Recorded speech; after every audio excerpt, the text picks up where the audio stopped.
In this presentation, we are going to discuss engagement letters and whether they are required.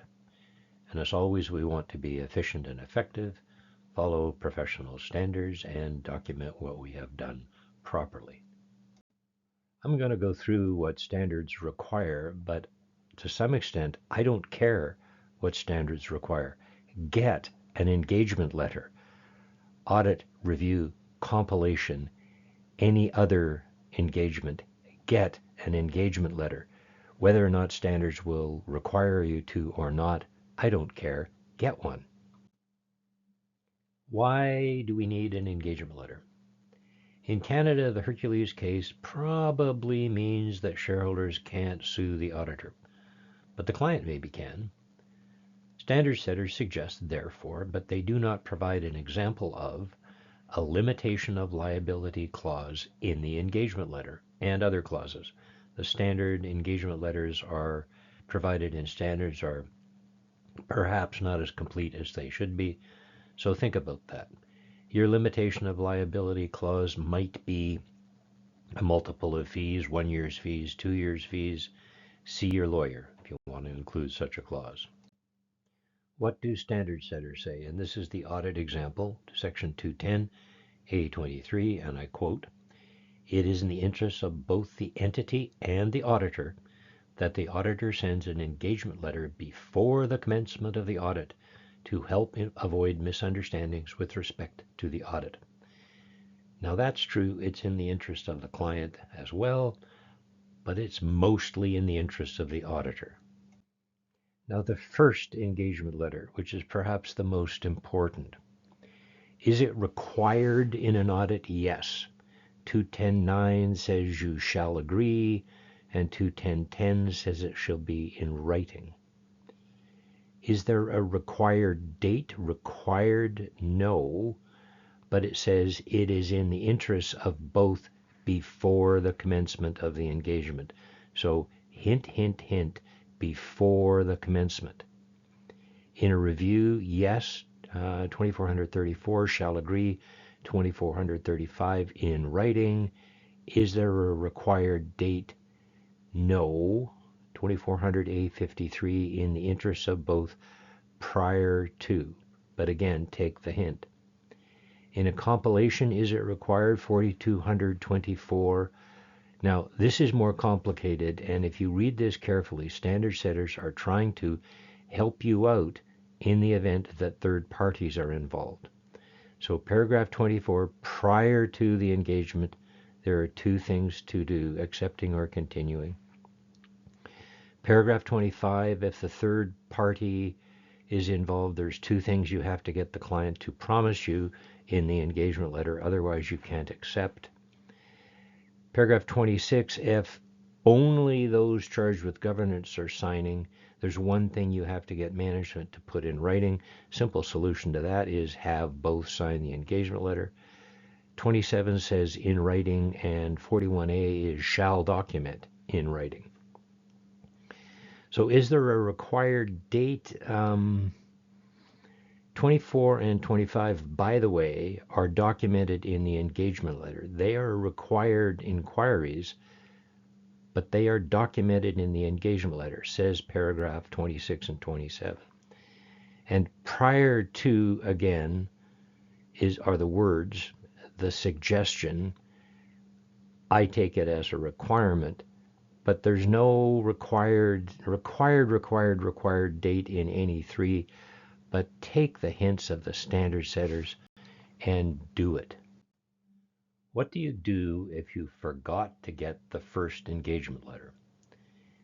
Hopefully you had a discussion with the client before about what the nature of the engagement was, audit, review, or compilation, but you forgot to get the letter. Can you send out a backdated letter? Can you date it back to the date the discussion occurred? Now you might ask a lawyer, they do this all the time. They may say yes.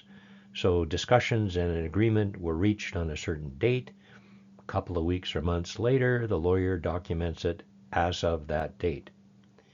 So might you draft your engagement letter if you forgot? pursuant to our discussions on such and such a date, we agreed. So that might be a solution if you forgot to get the first engagement letter. Then there is a reminder letter. I'm going to call it the reminder letter. For instance, 21013, and I've edited this, on recurring engagements, you shall assess whether to revise the terms or whether you need to remind of the existing terms. So the annual revision reminder, I'm just going to call it a reminder letter. It's a suggestion. 2400, review engagements shall evaluate, not assess. Big deal, doesn't make any difference. 4228, again, shall evaluate. So you need to at least think about getting a reminder.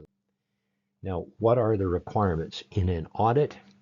Is it required? Well, 21013, you have three choices. You can assess that yes, it's required. You can assess that no, it's not required. You can go through the list of things in A30, which is rather too long for me. A30 says may decide not to. Now, whether you have to document that or not, you can get into a big, long discussion. I don't care because I'm just going to decide that I'm going to annually do it. It's just going to be part of an annual process, and out goes the letter. Review, same thing. 2436 has the same three choices. Different paragraph, slightly different list of things to consider.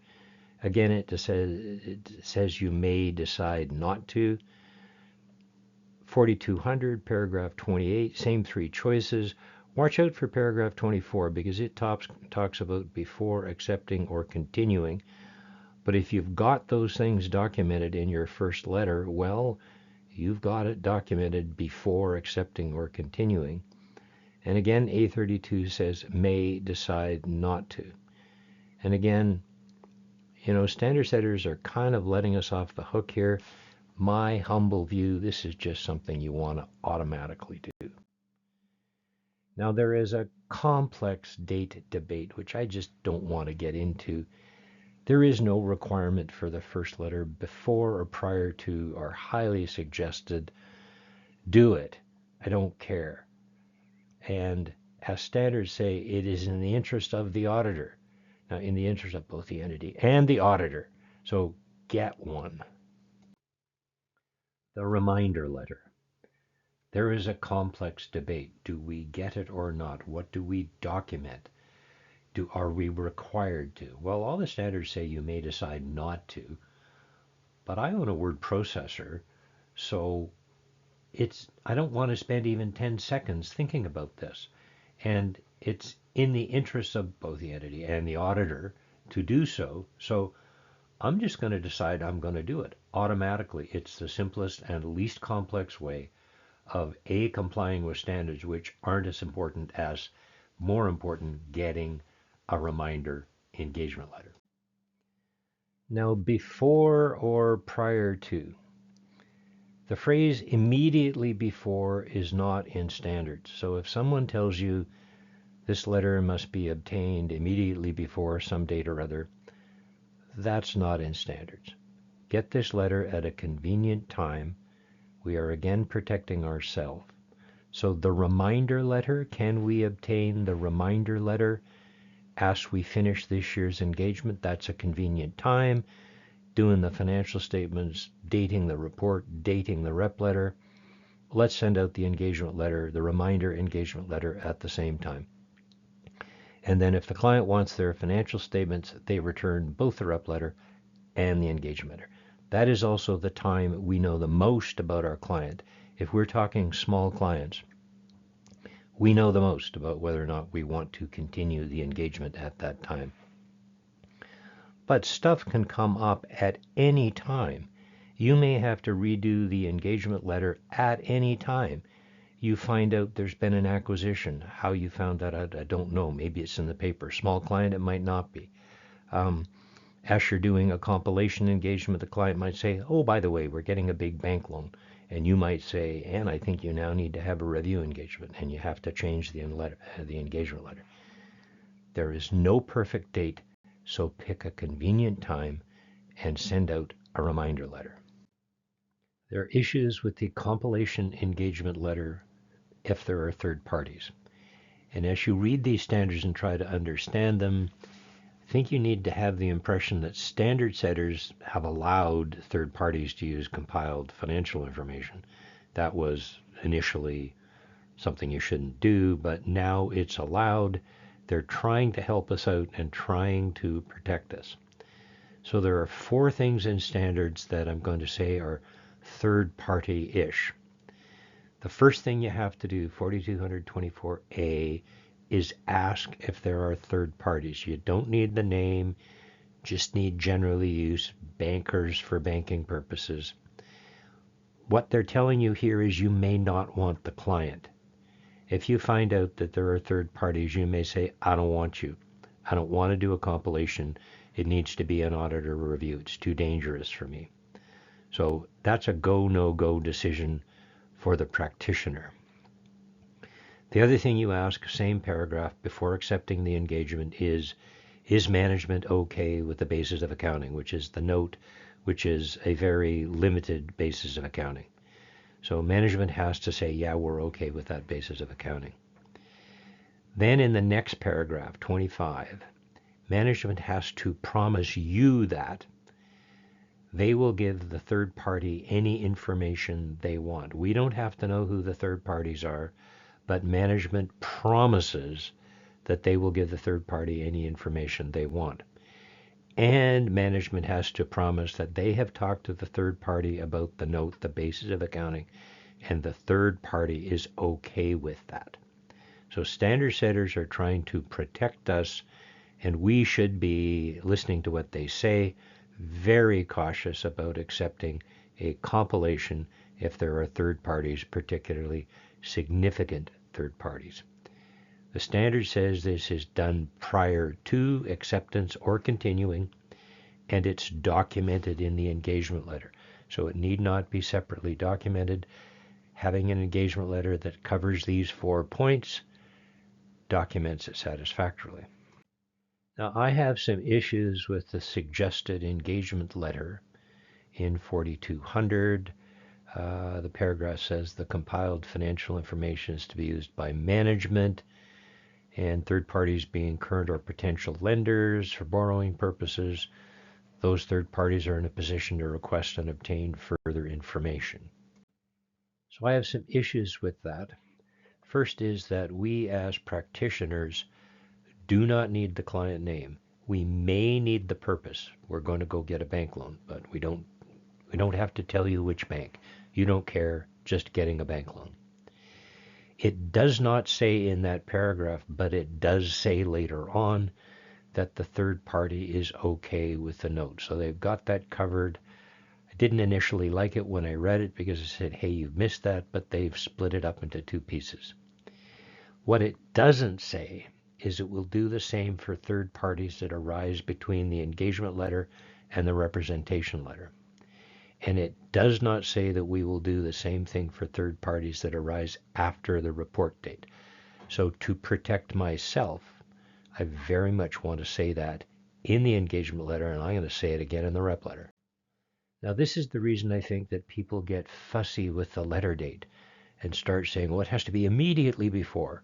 It's not what it says in standards, but they're trying to protect practitioners by getting the letter closer to the date that maybe we don't want to do it because of third parties. My personal opinion, put this in the representation and the engagement letters, cover all 3 circumstances, current third parties, those arising between the rep and the engagement letter, and future third parties. This is self-preservation. This is not in standards. I just want to do it to cover myself. Now, the other thing, people who get fussy about the date, it has to be immediately before the engagement begins. There is no perfect date for the engagement letter. There can't be. A third party could arise, a significant third party could arise the day after the engagement letter is signed. Client didn't know about it, but wake up the following day and something happens. The requirement is in standards is prior to. So if you have a compilation engagement letter signed at the end of last year's engagement, that is prior to this year's engagement. cover yourself in the engagement letter and the representation letter for current and prior or future any third parties you got to tell us about, because if they tell you about a significant third party arising the day before the end of the compilation engagement, you might say, I can't do this anymore. If you're going to give this set of compiled financial information to some third party that I don't like, that thing I think is going to get me into trouble, because I think they're going to rely on this more than they can rely on a compilation, which you can't rely on at all. I don't think I can do it anymore. So there is no perfect date. And just to be really clear, anything other than what is required in standards, and as we've just seen, it's not that much, anything other than that is a personal opinion. But the first thing we should think about is the standard setters are giving us some pretty strong hints that we probably want to get a reminder letter. So follow professional standards for sure, and then take the hints of standard setters. Now, if someone tells you a letter has to be dated immediately before the engagement begins, that's not in standards, it's a personal opinion. And what I'm saying about always getting a reminder letter and when to date the reminder letter, that is also a personal opinion, but I find it to be a convenient way to comply with standards and to protect myself with a current engagement letter. So you can accept my personal opinion, or you can just do exactly what is required by standards. You know what I think about that. So never having an appropriate engagement letter, and the standard engagement letters included in professional standards miss a lot of stuff, I think. The compilation engagement letter, I would like it to say not only these are the third parties, well, you don't have to name the third parties, but third parties are using these financial statements for the following things, and they're okay with the note. I would like to extend that to say, and put that in the rep letter, that none have arisen since the engagement letter, and in both the engagement and the rep letter have the client say, should third parties start to use these financial statements even after the date of the compilation engagement report, we'll tell them the two things we have to tell them. So it's a big problem not having an engagement letter. And I don't care what standards say. If you don't have an engagement letter, the fact that you're not in accordance with standards is the least of your problems. Not having an annual reminder letter is less of a problem. You've got one from 5 years ago, 6 years ago, but who knows what's changed? Who knows what shareholders have changed? Simplest solution to all of this is always have an engagement letter and always have an annual reminder letter. So, thanks for listening.